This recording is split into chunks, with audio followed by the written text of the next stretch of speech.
ត្រីប្រឡាក់បងប្អូនភ្លៀងមួយមេធំសើមិញប្តីចេញដើររតាប្រហែលជាជិត2 ម៉ោងបានត្រីចូលជិតជាង10 គីឡូឥឡូវធ្វើងៀតប្រឡាក់ហាលទុក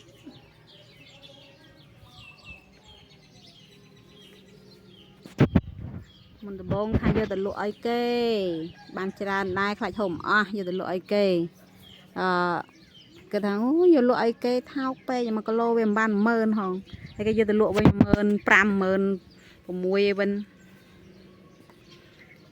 ដល់ពេលអញ្ចឹងខ្ជិលទៅទិញគេយើងអត់អីហូបទៅទិញគេថ្លៃឲ្យងាប់ឥឡូវប្រឡាក់ទុកវិញប្រឡាក់ហាលទុកឥឡូវប្រឡាក់ហាលទុកបានបើកថ្ងៃល្អគាត់ហូបបបរពេលព្រឹកឡើងយើងហត់ចាំទិញចំណីទិញចំណុកគេយើងនៅតាមស្រុកស្រែអញ្ចេះរលុយរៀងពិបាកយើងហត់ចាំទិញចំណីទិញចំណុកគេយើងធ្វើបបរហូបទៅជៀនត្រីមានត្រីជៀនអញ្ចឹងត្រីប្រឡាក់ច្រើនបានច្រើនគាត់ណាសាច់វាចូល6 7 គីឡូដែរប្រឡាក់ទុកអញ្ចឹងទៅយើងយកទៅលក់ឲ្យគេឲ្យមិនបានថ្លៃដែរទិញលក់សាច់ឲ្យគេទិញសាច់វិញមិនបានមក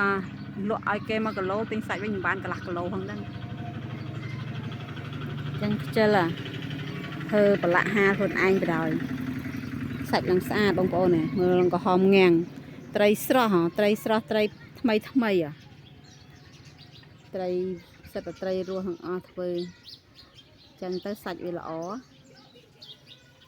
បងប្អូនរកកន្លែងហាលអត់បានកន្លែងទូចពេកមកតបៀតស្វែងញ៉ាំងឲ្យហាលអត់ទ្រាំទៀតនេះមកឆ្អើធំហើយហាលអត់ទ្រាំទៀតនេះសាច់ត្រីច្រើនសាច់ត្រីល្អមានបងប្អូនណាចង់ញ៉ាំអត់មកនៅស្រុកស្រែដូចខ្ញុំមកស្រួលមិនចាំទៅនៅក្រុងមកហត់អស់លុយទិញទាំងសពទាំងគ្រប់ទេ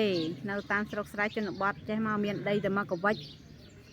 នៅស្រុកស្រែជនបទខែភ្លៀងរកត្រីខែប្រាំងរកត្រី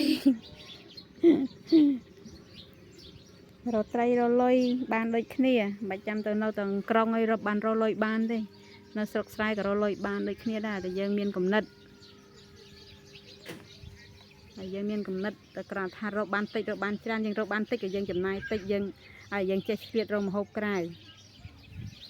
តែបើយើងអត់មានគំនិតចង់នៅទីក្រុងរកលុយបានប្រមាណពាន់ក៏វាមិនសល់ដែរបងប្អូនអើយនេះសល់ហើយយើងសល់ឲ្យសាងចេះឯងយើងឆ្លៀតក្រៅពីការងារធ្វើយើងការងារប្រចាំថ្ងៃយើងឆ្លៀតចេញរកម្ហូបរកអីបានចេះ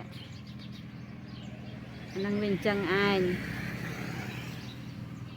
យើងចេញរកម្ហូបរកអីបានហើយយើងសល់លុយគ្រាន់បាន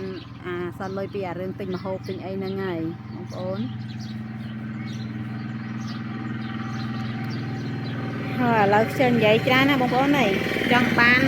សាច់ត្រីល្អតម្លាក់លេខតម្លាក់ទីតាំងមកក៏មិនចូលមកចង់ញ៉ាំអត់ត្រីធម្មជាតិត្រីស្រុកស្រែធ្វើស្នាដៃខ្ញុំខ្លួនឯងពីអ្នកប្តីក៏គាត់ធ្វើដែរប្តីខ្ញុំធ្វើត្រីស្អាតដល់បងប្អូនហើយគាត់ធ្វើស្អាតណាត្រី